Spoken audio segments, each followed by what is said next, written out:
Thank you, Steve. Thank you, everybody, and welcome to the webcast. I see there's quite a number of people from all over the world.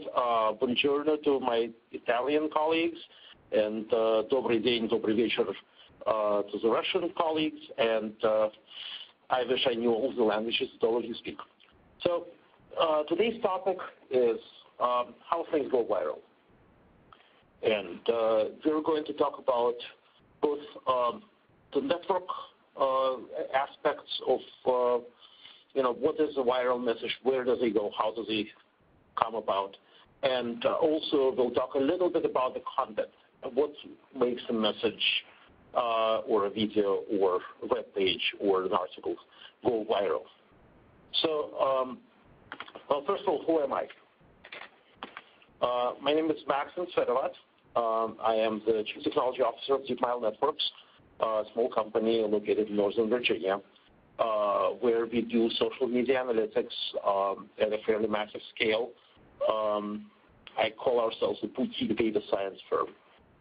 We genuinely work on problems that are interesting and different enough that off-the-shelf tools cannot handle them. My Twitter handle is Maxim2042. Feel free to follow me on Twitter. I post a lot of interesting stuff about networks, about complexity, about network economics, all kinds of cool stuff. And also, I have a book with O'Reilly called Social Network Analysis for Startups. The code you see on the screen will give you discounts, half off the ebook, 40% off print, but you have to use it on the O'Reilly website. But you probably already know all of that. So before I really start talking about things going viral, I'd like to start with a caveat. I cannot make something go viral at will. If I did, if I had that power, I would be, first of all, very rich, and also I would probably not be telling you this because, that would be the very know-how that is making me extremely rich. With that caveat, I can tell you this case. How and why things might be going viral. What are the processes and mechanisms by which they do? And maybe they'll help you push it over the edge yourself. Now, why am I not making the claim that I can make things go viral? Well, a lot of people do. There's a lot of talk about viral marketing, network marketing, influencer marketing, etc. And at this point, what we have found, and this is real-world experience, that even thinking about the 1,000% returns on advertising, or thousands of reactions per single impression, which you would get this something that's going truly viral. Even thinking about that can defeat the entire purpose of running a viral marketing campaign. This kind of design tends to be so self-fulfilling in the inverse. But at the same time, from our experience and from my knowledge of social networks and from my knowledge of how things seem to be working online, you can deduce a number of things that are relevant and a number of things that you could use to help yourselves if you're doing this marketing, or you could use to study how things happen if you're a scientist.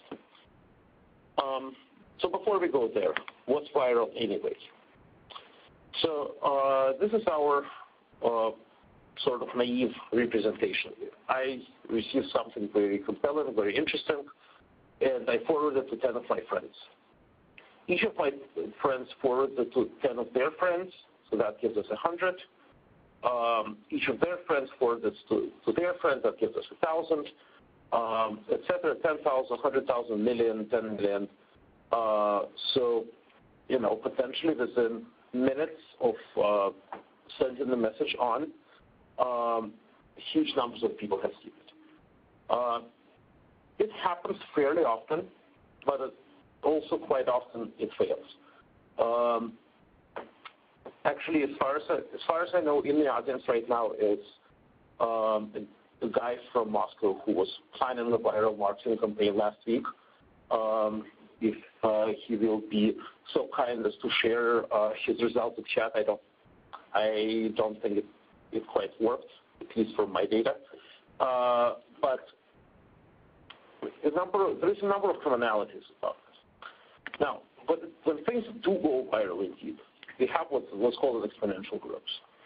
Basically, the number of people that have seen something is proportional to the average number of friends that somebody might have in a network raised to the power of number of steps removed from the source. So again, if the average number of friends in the network is 10, then at a distance of 2, the number of people that have seen it is 10 squared, so 100. At a distance of 3 is 10 to the cube, so 1,000, etc. This kind of exponential growth is possible. It does happen. But it's actually very hard to get it to happen on purpose. There's one of my favorite cartoons about this. And if you can't read the caption, it says, "So our video is not going viral. Do you think the client would settle for it going fungal?" So the funny thing is, going fungal is actually not such a bad approximation. It's not such a bad thing. So here is a picture of a slime mold colonizing a petri dish that is roughly shaped like the map of Canada. And what the slime mold does is it follows the most efficient patterns to get the sources of food. So the source of food here are marked as yellow dots. And at the end, what grows largely resembles the Canadian network of freeways.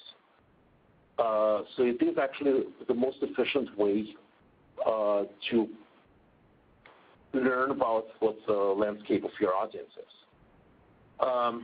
So going fungally aside, let us come back to the exponential growth. So we're keeping in mind that what they're looking for is growth, average number of friends raised to the power of the distance from the source. So here's the first problem. Average number of friends or followers is completely meaningless. Why is it meaningless? Well, so we have something that's called Dunbar's number. I don't know if you have seen this in the past, but Dunbar's number basically says that there is some kind of a cognitive limitation to how many friends we could have. And the average for Facebook is about 150. So it's kind of funny, and it makes sense for a lot of people. The problem is I think all of us know people who are complete recluse and who have very few friends. And also some of us know very gregarious people that seem to have thousands of friends. This is exaggerated even further online, especially on Twitter, because online friendships are, in a way, cheap. What I mean by saying cheap is they require fairly little personal engagement. They require fairly little time to be spent on the relationship. So it's very easy to click a follow button on Twitter. And it only takes a second or two. And it also only takes a second or two to unfollow somebody. And there is really no interpersonal repercussions to doing so. So those kind of relationships are cheap, easy to construct, easy to deconstruct. So we can have a lot of them. We can have millions, in fact, of them. So if you look at Justin Bieber, if you look at Lady Gaga, or if you look at major celebrities, they can easily have millions of followers on Twitter. And normal people that build their relationships one by one without having huge publicity budgets can hardly approach thousands. So the interesting thing here is that the number of relationships, number of followers we have is power law distributed. So the curve you see at the bottom of the screen is a power law curve. What this really means is that 10% of people, so the celebrities, the long tail, located on the far right on the bottom of the graph. There's very few people that would have millions of followers, but they tend to hog 90% of the links, while 90% of people only share about 10%. So given this, unless I am friends with a lot of celebrities, which is unlikely, given this, of the 10 friends I forward the message to, when I forward it, maybe only one or two they'll have enough of an audience to forward it on. So the whole idea of average friends or followers becomes kind of a misnomer, especially when they're looking at that for the entire network. The second caveat here is that the networks are clustered. What you see here is a picture of a network of retweets from the Tahrir Square during the Egyptian uprising of last February 10th and 11th. And the larger nodes, the larger circles in this picture are people that have caused larger information cascades, larger viral spreads. So a lot of things went viral during that time, specifically pictures and videos from the Tahrir Square, from the events, especially information that had to do with what's really happening on the ground. And we mapped out those cascades, and through this we came up with a map of what this network looks like. So what you see here are just the centers of the cascade. And this is what an actual cascade might look like. So we're zooming into one of those clusters, and we've added back the followers. So the cascades are, they can include hundreds or thousands of people, and they can build over time, actually over a fairly short time. And here's the other thing that is very curious. The cascades are not very deep. So if you look at the largest one of the bubbles at the top left corner, that is the original message. And you see that the farthest reaches of this network are no more than 2 or 3 steps away. So that can be quite curious. Why is that the fact? Well, what we actually know is 90% of information cascades are going to be quite shallow. So coming back to this to the slide is the Egyptian revolution.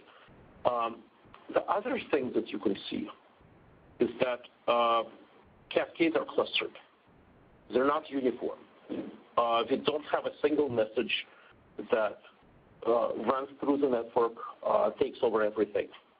What we see is multiple messages originating in multiple places, multiple times, and spreading within their local cluster, potentially being connected to some of the other clusters. But this is actually very important because each one of the clusters delineates a community. What's even more interesting is in our empirical data, having correlated this to what was happening on the ground, to essentially an anthropological study. What we found is that those clusters actually consist of people who know each other personally. So personal relationships that are quote-unquote expensive, there's a lot of time and energy invested in them, and overlapped this Twitter data, or overlapped this online networks, are the ones that tend to produce the strongest reactions and the strongest clusters. And that's one of our takeaways, that a personal relationship will trump an online following any day, and cultivating something that will help build these personal relationships, will increase effectiveness of any kind of communication. Let's go back to information cascades for a minute. So each of the bubbles in the network represents a cascade. So imagine a video that was taken during the process and posted on YouTube, being spread through Twitter. Duncan Watts, formerly chief scientist at Yahoo, now at Microsoft, has studied those cascades extensively. So from his paper comes this representative sample. The cascade on the top is essentially a broadcast. We have a centralized source that broadcasts to a large number of people, and some of those people take it up. The cascades in the middle are various kinds of not quite hierarchical. So there is a hierarchical component to it, the broadcast component, but the message is actually drilling down further, but not reaching more people. So the interesting thing about those cascades is they have very little breadth, but quite a bit of depth. Finally, the one on the bottom is the most interesting. The cascade on the bottom starts out at the top part of picture, and it has a very limited spread. It only reaches maybe a dozen or so people, but then it is transmitted to the highly central node that appears to be in the middle of this picture. And from this person, suddenly it breaks out and has both breadth and depth of transmission. So what this looks like, in fact, is that somebody who is not hugely influential posted a piece of very compelling content. And eventually this piece of content was picked up by somebody that has a lot of followers, and somebody that has a lot of influence. In fact, in this picture, it looks like a couple of people that are not terribly influential started the same cascade. And suddenly, the piece of information is receiving a lot more access and a lot more attention. The other thing that I want you to notice about this cascade is it's not terribly deep. It's only maybe 4 or 5 levels deep, despite having probably about 100 people in it. So this is something that we're really looking for. If you're not going to see very many cascades that are 10, 15, 20 levels deep, most of them are going to be quite shallow, but occasionally contain pieces of wide distribution of data. So the interesting thing, though, about cascades is, on average, well, there is no such thing as an average cascade. Most cascades, in fact, they're not really cascades at all. They're just single or double retweets. In fact, that probably constitutes about 99% of all of the retweets. The things have been retweeted once or twice or 3 times, and that's about it. But occasionally there are huge cascades that take over everything, and those generally are wide but not terribly deep, maybe 2 or 3, maybe 5 levels deep at most. And the size of information cascades is power law distributed. It's just as distributed in exactly the same way as number of followers. One of the interesting things that we have found in our research, especially centered around Twitter data and looking at the Egyptian revolution, is that people that were causing the largest amount of cascades, that were at the center of the largest bubbles, were not necessarily the biggest celebrities. They had to be relatively well connected for their content to be seen and heard, but they did not have to have a huge number of followers. And most of them gained their huge numbers of followers only after they released their content. So in the power law distribution of followers, what they're looking for is essentially the middle class. So not the long-tailed, not the celebrities at the far right, and not the average Joe at the top left, but somebody who is sitting right at the inflection point. And this middle class seems to have to be wielding outsized influence in the network. So let's talk about depth for a little bit. There is an interesting concept in networks called horizon of observability. The easiest way to describe it is this. You know who your friends are. You know them fairly well. You know something about your friends of friends. And you know next to nothing about friends of your friends of your friends. So when you say you know your friends, you can empirically put this accuracy at about 70%. And some of your friends of friends is about 20 or 30. Your friends is about 1 or 2%. So what we have is an exponential drop-off, just the distance. So your horizon of observability in your own social network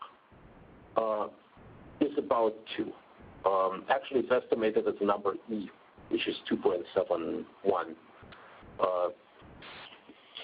So that's about how far you can see. Now, if you look at the Truthy project, which handles a lot of Twitter data and tries to see how information spreads, how memes spread over the internet. If you look at the Truthy project, what you're going to see is that most cascades are actually not very deep at all. And so I'm about to send out the URL for you so you can see it for yourself. You can actually track any meme that is present on Twitter, any kind of hashtags, and see how this evolves over time. So you would be able to see, for example, how does the perception of Romney or Barack Obama in the electoral world, how does that evolve over time, and compare those hashtags over time. So if you take this as an example, you will also see that the depth of cascades here is not more than 5 or 6. And we have one huge celebrity that is driving the big fireball in the middle.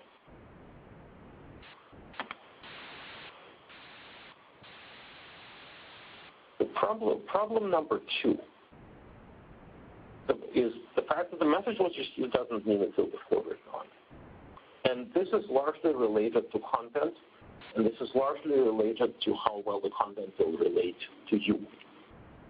So to get to that, we're going to walk through something, through a theory that's called theory of diffusion of information. And some of this comes back from as far as 1960s sociology, but also there is quite a bit of work on this being done this day. Simply put, when we choose our friends, and when our friends choose us, it's a mutual behavior. And we also learn from them, they learn from us. We share information, they share information with us. So on one hand, we tend to choose people who are somewhat similar to us in one way or another. At the very least, they have to speak the same language. But at the same time, we become more similar over time. So there's actually two processes that we can talk about. One is being called homophily. So that's connecting to somebody who is similar to you. And the other one is called information diffusion, and that stands for learning from your friends. So I'm going to try to build a little thought experiment for you. And it's called the peer influence model. And this peer influence was pioneered by Noah Friedkin at the University of Chicago. And it has been applied to a number of things, including attitude towards drug use, spread of religious beliefs, etc. And it's a fairly powerful model despite being extremely, extremely simple. So here's what the model looks like. At time t plus 1, so tomorrow, your belief, so in this case they're using the word belief fairly loosely, it's a number. So you may believe that Facebook will trade at 38 tomorrow, and I may believe that it will go down to 27. So they're quantifying the belief right now. It's one real number. So your belief tomorrow is some weight of you times your belief today, plus what you have learned from your friends. So a weighted sum of what your friends believe. So we go through all of our friends and we ask them, so what do you think Facebook will trade at tomorrow? And we can compute this weighted sum, and then we alter our own beliefs based on what we have heard from our friends. So if this sounds too simplistic, we can add some interesting things to this. Well, the first thing we're going to add to that is a trust network. So here we have a little representative network with 4 people in it. And we turn this into a matrix. So the matrix simply states who are you connected to. And then we convert that into how much you might trust this person. Now, in this simple case, this is just generated from, pulled out of the thin air largely. As an example, but when you take a real-world network, you can actually generate something of this sort. So, for example, as a trust number, I might use how many times you have retweeted from this person. But you're going to value the retweet the proxy. You can also say how long have you known this person. We have a number of proxies that you can use for trust.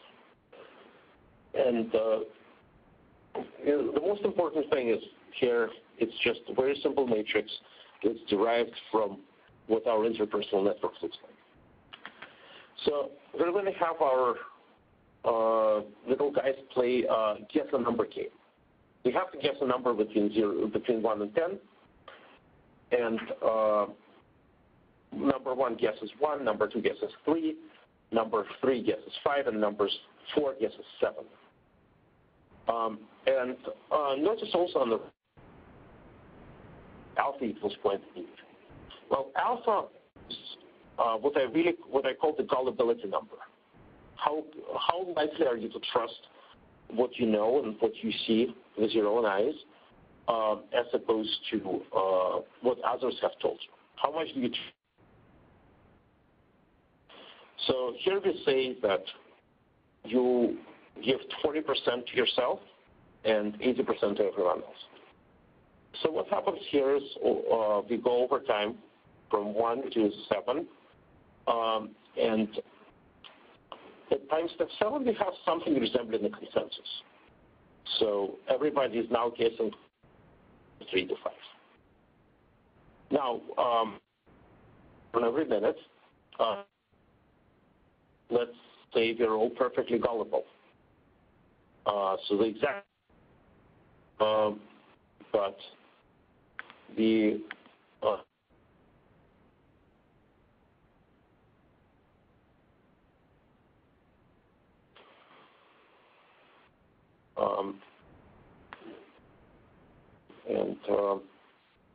I'm sorry, I believe I am losing the visuals.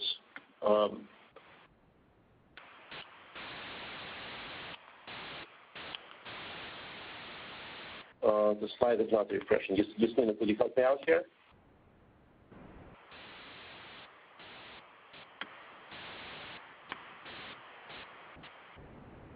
Hello? Hi, Maxim. Are you able to forward the slides? I am not able to forward the slides. Oh, it started working. Thank you. Back to you. Okay. Okay. So let us set the gullibility number to 1. So now everybody is perfectly gullible. They don't care what they thought yesterday. They just want to know what their friends think about this. And as you can see, at step 7, everybody reaches perfect consensus. So now hacky sack is out and bungee jumping is in. So of course this type of network is, it's small and just a cute little test. 1 second, I am receiving a question. So let me see if I can answer this right away. Okay, so Billy Bob, high gullibility is not a larger reach, but it's high receptivity to whatever message their friends have, combined with low regard for your own opinion at the same time. So I would say this number, the gullibility number would be a bit higher than normal for kids and teenagers. They really care what their friends think, and the older you get, the number probably falls lower and lower, and well, at some point you stop listening to anyone else at all.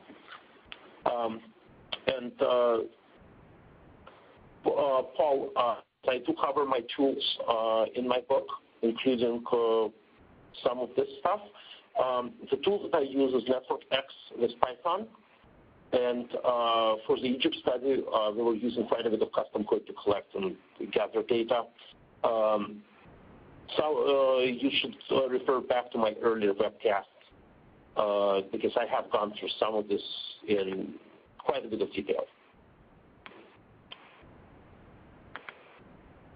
So let us now come back to our model and do it on a larger network. So here we have a network with 3 groups of people. They're densely connected on the inside, and they have some loose connections between them. And we're going to give them completely random initial opinions. And the initial opinions are, again, 2 numbers. So let's say Facebook versus Google trading price. So right, here we're just using numbers within -1 and 1. What we're going to say is that alpha is 0.8, so we trust our friends quite a bit, but not absolutely. And we trust people of the same color, so the green guys trust the green guys twice as much as the red guys trust the green guys. So so the in-group trust is about twice of the out-group trust. So, and we're going to run this forward. So this is our initial and step. So as you see, consensus is slowly emerging. But what we get to is not quite full consensus. So the three groups have settled down on their own ideas.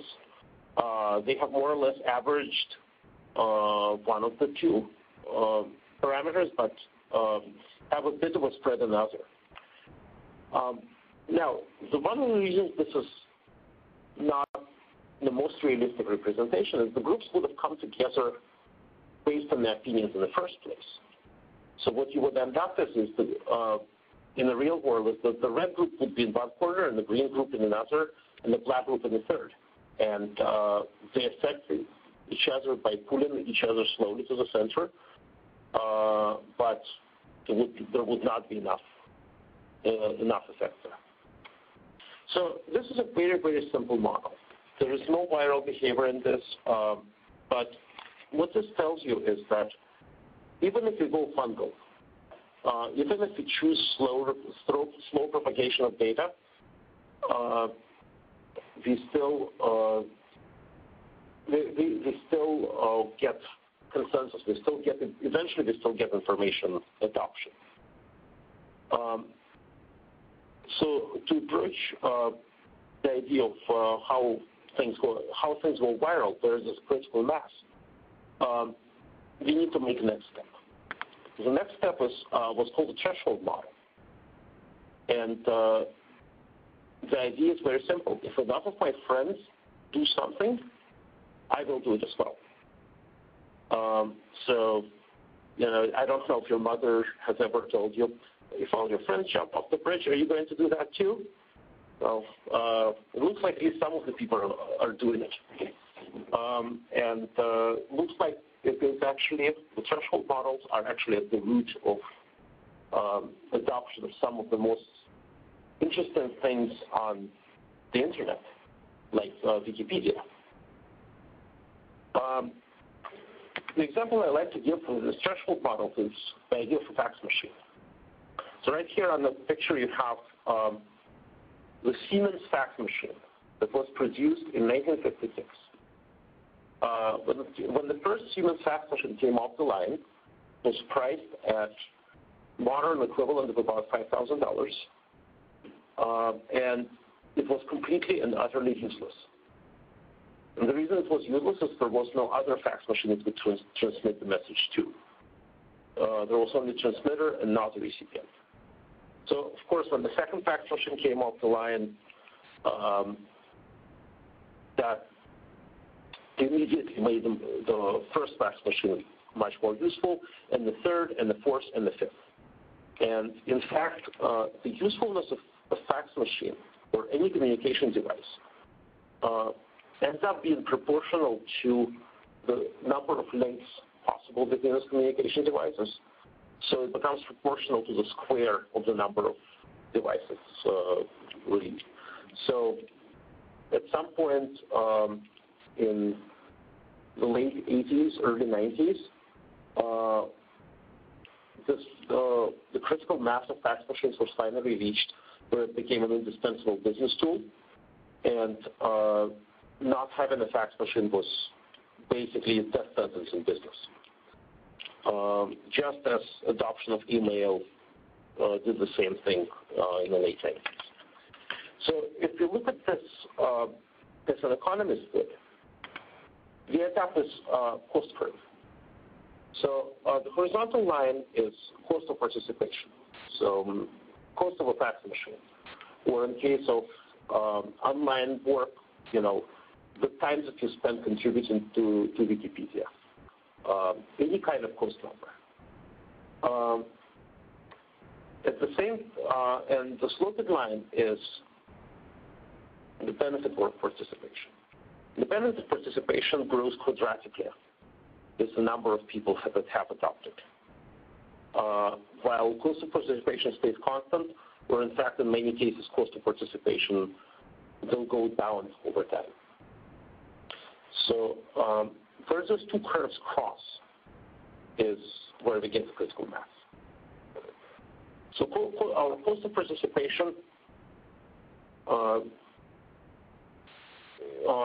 other interesting thing about it is while it may go down on average, for public goods such as Wikipedia, it goes down on average for everybody, but for a small proportion of people, it goes up significantly, but it becomes a voluntary cost. So those people become editors and high-level contributors to Wikipedia. My wife used to spend about 3.5 hours a day editing Wikipedia articles on Russian history. So she was considered the reigning expert on the Romanov dynasty.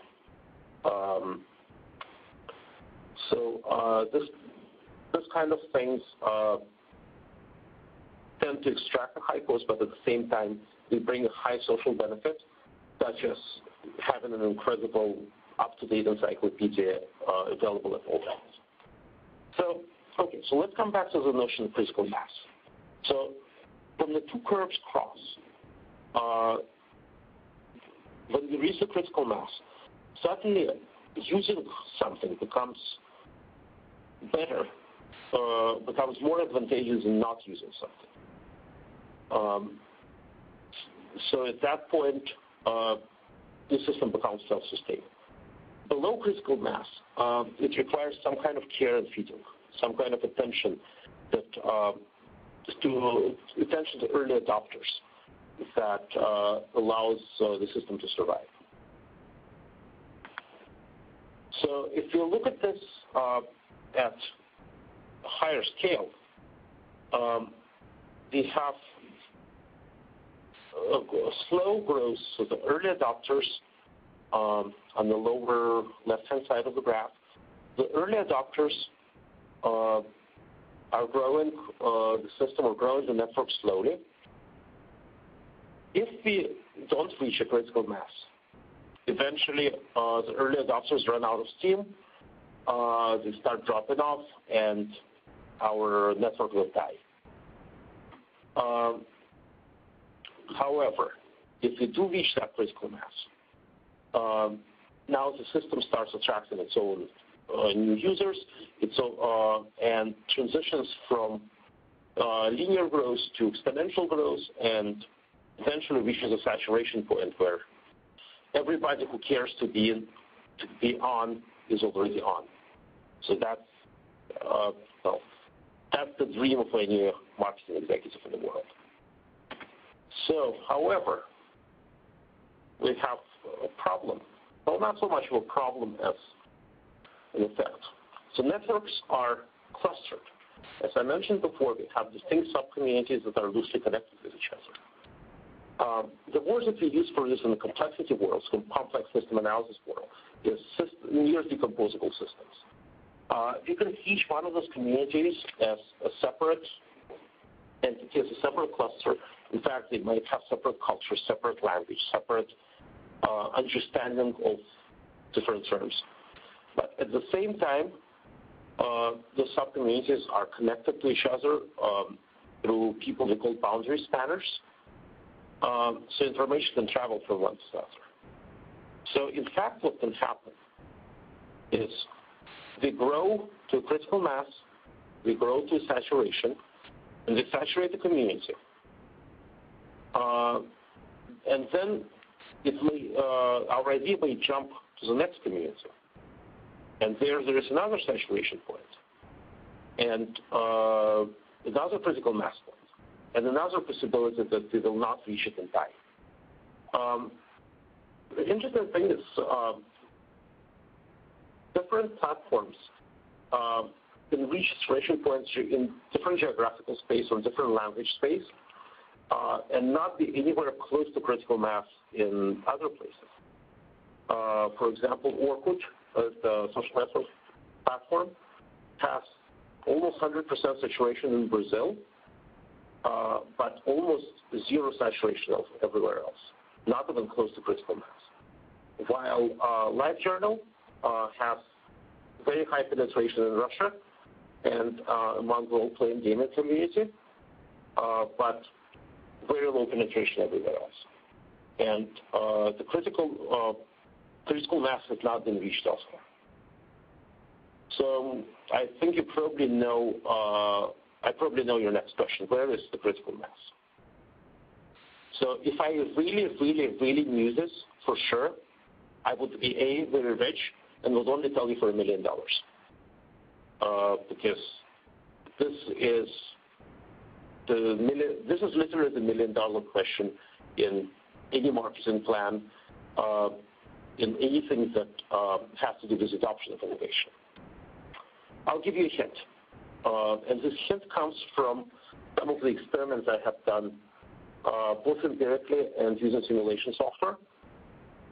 And here's your hint. You must connect somewhere between 4 and 10% of your community.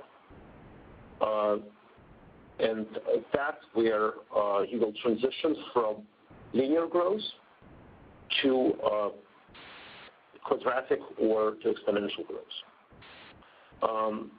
I don't know where your situation point might be, but it looks, from a number of studies, my own and a number of others, it looks like the number between 4 and 10% is pretty accurate. So what does this mean? Well, if you're going for a global market, you have your work cut out. But if you're going for a self-contained market where you can easily reach potentially everybody who is in this market, where you can really understand their needs, where you can really understand what makes them tick, hitting that 4 to 10% number is actually not all that hard. And one of my favorite things to study is what did Facebook do right that a lot of others before them did wrong. And the main thing that they did right is they did not go for a global market too early. They achieved full saturation. 75% of people at Harvard were on Facebook in 2004, the early original version of Facebook. Then they connected the Ivy League schools, so MIT across the street and Yale and Brown and schools, largely schools along the East Coast, and achieved saturation there. Then it was opened to the universities, one campus at a time. And the moment the campus was opened, people rushed in. Critical mass was reached instantly, saturation within weeks. When they finally opened Facebook to everybody, not just people with .edu email addresses, they already had 10% of the U.S. population connected. So all of the students know the high school kids, and a lot of college graduates already. So that ended up really solving their problem. That's how they connected so many people so quickly. So now let me step back from connections and talk about content. Back in 1994, when I joined my first web startup, they used to say content is king. And then the people said content is dead. Now they're back to saying content is king. The king is dead, long live the king. So yeah, the cartoon here says we created this cool new video, and they're going to need your help to make it go viral. And the video happens to be a 22-minute infomercial about the benefits of our product. And the boss says, yeah, let us know when it is viral. Well, that ain't going to happen. Here's what makes for good content. And this is based on the studies, actually by neuroscience studies, done on people in the fMRI scanners, looking at how well their brains responded to different kinds of statements and messages. The study was done by Giorgio Ascoli at George Mason University. And a number of things seem to separate things that people react to from things that people don't react to. And the dimensions that they have isolated are immediacy, certainty, relevance, balance, so positive versus negative, and something that is humorous and or offensive, and the two actually work together. So let's talk about the serious ones first. Immediate certainty and relevance. Immediacy, also relevance is, this affects my life. Immediacy, this affects my life now or soon. And certainty is, this affects my life for sure. So a good example for something like this would be, the SOPA bill threatens the internet as we know it. Call your senator now. This is immediate. This is relevant because you're reading it on the internet. You definitely don't want to have the internet changed. This is happening right now, and it affects you, and it will affect you for sure if you don't take action. So as a result, the anti-SOPA campaign was one of the most effective social media campaigns done in the political space recently. A bad example is in advertising. See your Honda dealer or you will miss incredible savings. Well, what is the relevance here? If I'm not in the market to buy a car and I'm not terribly interested in incredible savings, so they're trying to push the immediacy, but it doesn't affect my life, and it doesn't affect my life for sure. So it doesn't resonate. Going to humor, and this is actually very important because most things that have gone viral are either deadly serious, very immediate, disturbing, things like videos of people being beaten, etc., or they're humorous and mildly or highly offensive. And this comes in one of the theories of humor. It's called the theory of benign violation. And the theory of benign violation states very simply that in order for us to find something funny and to react to it in a very visceral way that releases endorphins and at the end makes us feel good, is have a violation of our expectations, a violation of our personal space, a violation of what we call sacred in one way or another, but then in the punchline learn that the violation is actually benign and that there is no real threat to us. And that's what makes it funny. One of the hypotheses for why tickling is funny is our brain interprets the tickling sensation as that of an insect crawling across our skin, which could be dangerous. But then we know that it's really not an insect, but it's your 3-year-old son that is tickling you. And he is definitely not dangerous. So that produces laughter. America's Funniest Home Videos produce laughter. The failed blog produces laughter. Why? Well, we have lower severity, so they have distant. The more severe the consequences are, the more distance we have to put between them. And then we might still find it funny. Or if it's something that's close to us or very similar to us, it's a mishap, something that is equivalent of somebody tripping over and falling. Distant mishap is not humorous because they don't really find anything terribly interesting about it. Close tragedy obviously is not humorous as well. And what we have is basically this band of possible things that would trigger the benign violation response. And a lot of good humorous viral videos, even the lolcats, which I can't really relate to, have this kind of benign violation embedded in them.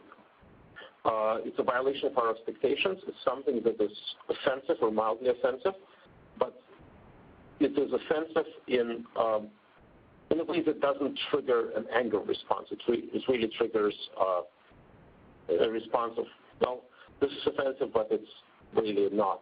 It's really benign. Which brings me to one of the conclusions. If there are any executives in the audience, guys, please grow some guts and make some compelling ads already. I would like you to, I'm not going to put any links to this, but look for Brazilian Volkswagen advertising. Look at some of the ads that are being run in some of the fastest developing countries outside of the United States. You will see that there is quite a bit of benign violation going on. There is quite a bit of compelling, humorous content that is being put together, and those ads are going viral. For the United States example, the Fiat Abarth commercial that aired during the Super Bowl, it's a great example of a benign violation. So, guys, if you're in the content business, please make some good content. We don't want to make 22-minute product infomercial and hopefully they go viral. They will not. Content is still king. The king is dead. Long live the king. And to really conclude, here's my book. Here's a discount code. There's quite a bit of discussion in the book about the models that I have showed today, and including some Python code that will allow you to run those models on your own. And I believe we are at 1 hour mark, so I will now take questions. Great. Thank you so much, Maksim, for a great webcast today. We do have a couple of questions that came in. Are you able to see them? I am not. Okay, I'll read them to you. We have a question from Alexander. Can you see it? Yes. Oh. Okay. Oh, hi, Alex. How's Moscow? Okay. So Alex is asking, I still can't figure out which centrality measures make sense in a viral network. If it is built on a follow relation, does the thinness make any sense? If no, which one does? So the network, the Egyptian networks that I showed here is built on the retweet relations. So what I was looking for is how much data was passed from one person to the other. And what I was using is valued links of that. The metrics that I find most useful to find those sensors is PageRank, running in the valued and directed networks. Follow networks to me are next to useless because of the cheapness of those links. There is no time investment. There is no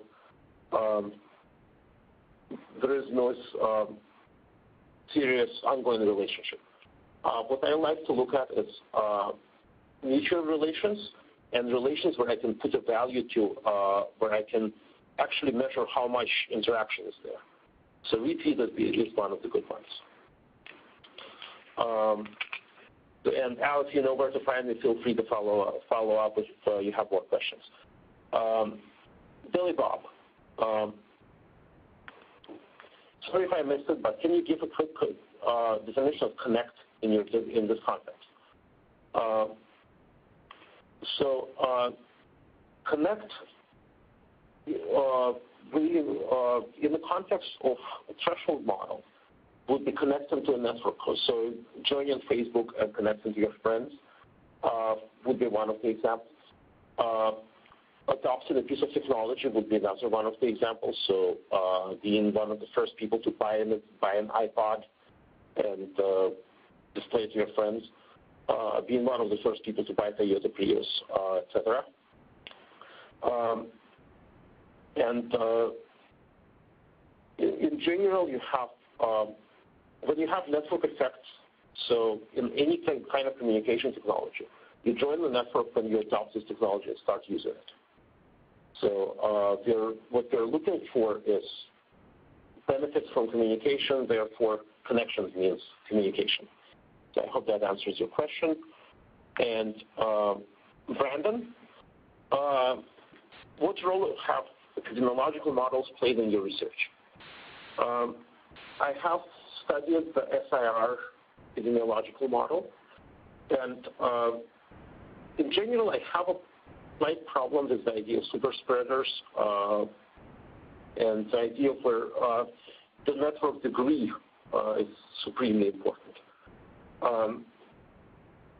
So in case of epidemiology, we have fairly decent prior probabilities on how likely you are to, let's say, contract smallpox after being exposed to it. We have an idea what virulence is like. For media, we actually don't know because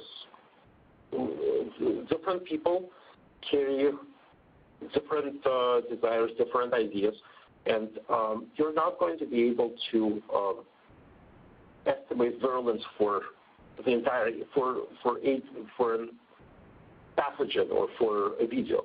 What you would be able to do is estimate virulence for a video within a certain community.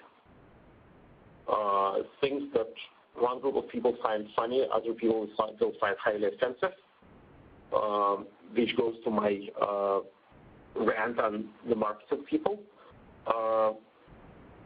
When you're afraid to offend somebody, you're going to lose your effectiveness. But at the same time, you will, I guess, gather less negative emotions. So because we can't really put reliable probability numbers on the SIR model. By the way, the SIR model stands for susceptible, infected, recovered. And that is a standard model that one uses for evaluating how an epidemic might spread across the social system. So because we cannot put reliable state transition probabilities on the SIR model, I tend to not use them as often as other semantically driven models. I would really want to see what messages would resonate with what group of people, and what is the discourse. So essentially, can we map the discourse and craft a message that would resonate with that discourse? So I hope that answers your question. You see any others? I'm not seeing any additional questions, Maksim. So with that, we're going to say a very big thank you to you for sharing all your knowledge and expertise with us today. Great webcast. Thank you. We thank everyone that attended the event and hope you benefited from it. Folks, this will conclude today's event. Please check back on O'Reilly.com. We do have lots of great events, and they're all free. Register for the ones you like. All free again, and we do appreciate it. Again, thank you, Maksim. Thank you, everybody. This will conclude the webcast. Goodbye. Bye-bye.